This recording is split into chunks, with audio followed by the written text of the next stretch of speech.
Singing high notes doesn't have to be a struggle, though too frequently it is. In just a few very easy to understand steps that I'm going to show you, I will show you how to establish access to the upper register of your voice so that you can begin the process of being able to sing those soaring high notes that are such an important part of many forms of music today. My name is Jeff Rolka. I want to thank you if you've checked out other of my videos or if you've chosen to subscribe. I really appreciate it. It really does help the channel. First and foremost, we have to establish access, but it's important that we note what it is we're establishing. It is perhaps possible that you are familiar with the siren exercise, the woo! Feel free to try one now if you like. But the important thing to notice is the subtle change in color that my voice goes through as I ascend. Ooh. And then it returns to my more normal speaking voice. The siren is a great exercise at showing us what is frequently called the mix range of our voice, what I frequently refer to as cricothyroid dominant singing voice in my videos, commonly referred to as the head voice. It is a balancing act of the musculature between one set of muscles that control the vocal folds for our chest voices and another set that control the elongation of the vocal fold that facilitate that head voice. Ooh. It can sound like a lot of different things to different people. To me, it sounds very hollow or dopey. Ooh. And being able to do that is step one in accessing this register of our voice. So you can start on the bottom. Ooh. And if that's challenging, you might try the lip trill.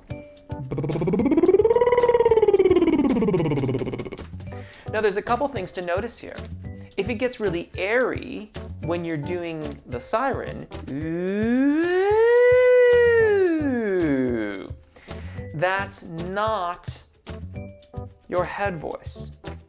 That, in that scenario, the vocal folds have separated. That is what we'd call a falsetto sound or a falsetto tone production because the vocal folds are separating. This is a key distinction. Ooh,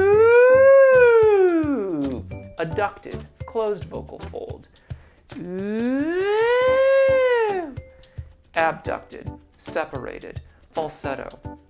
Not going to sound like your chest voice. With the lip trill, when the vocal folds separate, they sound like this.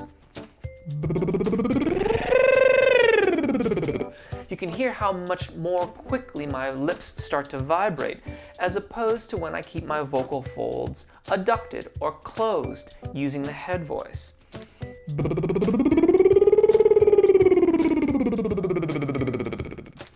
It is really important in establishing access that we go up and into the head voice and then get back to our chest voice.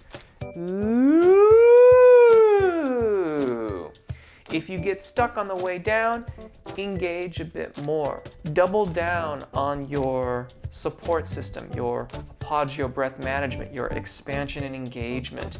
That is what's going to keep this system released so that you can go up and then come back down. Step two is to refine the process. I generally use a 1-octave descending arpeggio.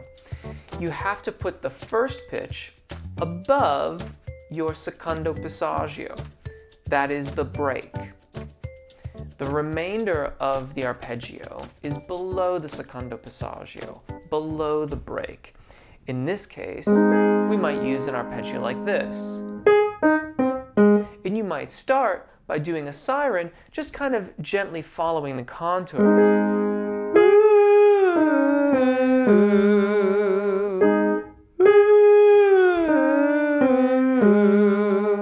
And then using you to be more specific. You, you, you, you, you, you, you, you. And you might try a semitone lower. You, you, are now getting distinct pitches where one is above the secondo passaggio and all the rest of it are below the secondo passaggio. They're all below that secondo passaggio, below the break. We know that the octave is going to be in our head voice. We know the remainder of it is in our chest voices, even if it's in the zona di passaggio and requiring some vowel modification. When this is consistent, we challenge ourselves to ascend too. Up till now, in these specific pitches, we've only been descending. You. We get back to our head voice. You. And then we can descend again too if we want.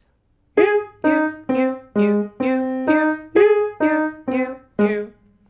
Always making sure that the top note is in our head voice, cricothyroid dominant singing voice, and everything else, even though the top note requires some modification, it's in the zona di passaggio, everything else is still thyroarytenoid dominant, or chest voice.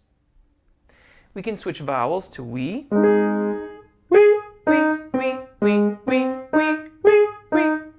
We.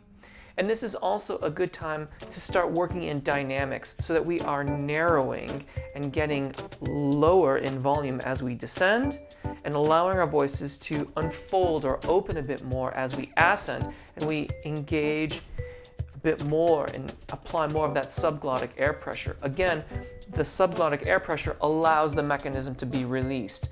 If it's not released, we can very easily start to do other things like pulling chest or clenching or squeezing out the high notes. Equally, sometimes they can kind of lock up and even prevent you from going over the secondo passaggio at all. We. Narrowing. I'm looking for the lowest viable sound. We.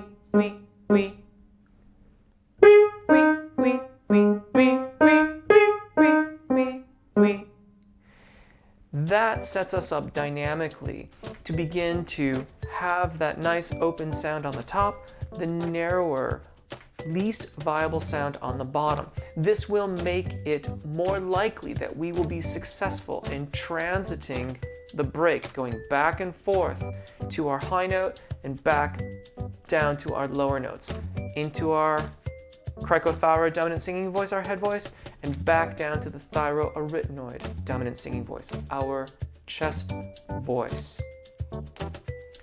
When we've finally established that we can successfully start in the top and go down, so start in the mixed voice or cricothyroid dominant singing voice or head voice if you prefer, back to our chest voice, and then back up and back down, we can start on the bottom, challenge ourselves that way.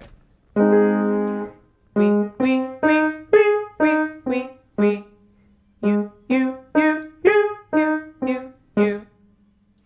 Here, we want to start with that lowest viable sound. Again, this isn't a whisper,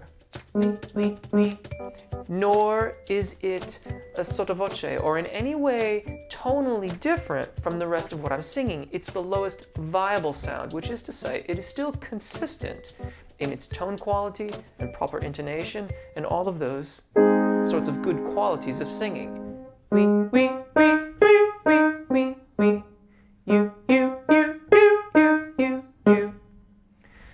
Once we have completed that and we've gotten consistent access, we can refine the process by narrowing the distance between the last note that's in our chest voice and the note that is in our head voices, and narrow that interval until finally we can sing scales.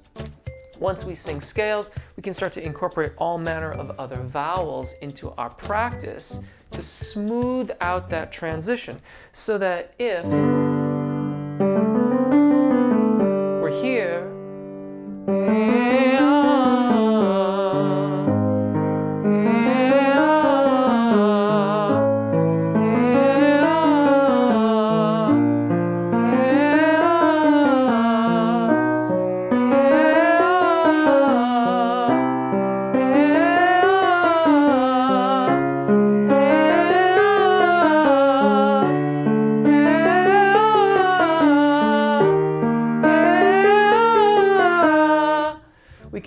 move our voices from below that point of transition to reasonably far beyond it, because my transition point is here, and I sang to there was the top note.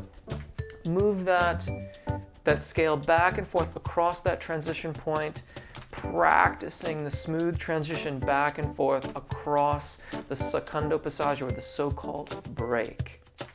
With a little bit of practice every day, this becomes a very reliable means by which to get beautiful sounding high notes every time. Thank you so much for watching. I do hope this helps. If you've got questions or comments, please drop them in the comment section below. If you've enjoyed this, if you found it helpful, I'd appreciate a subscription. Not like a subscription to Rolling Stone or something, but like if you'd subscribe to the channel. And if you have chosen to do that already, thank you so very much. I really appreciate it. Have a lovely day. Take really good care of your voices. Enjoy singing, and hopefully we'll see you again. Bye.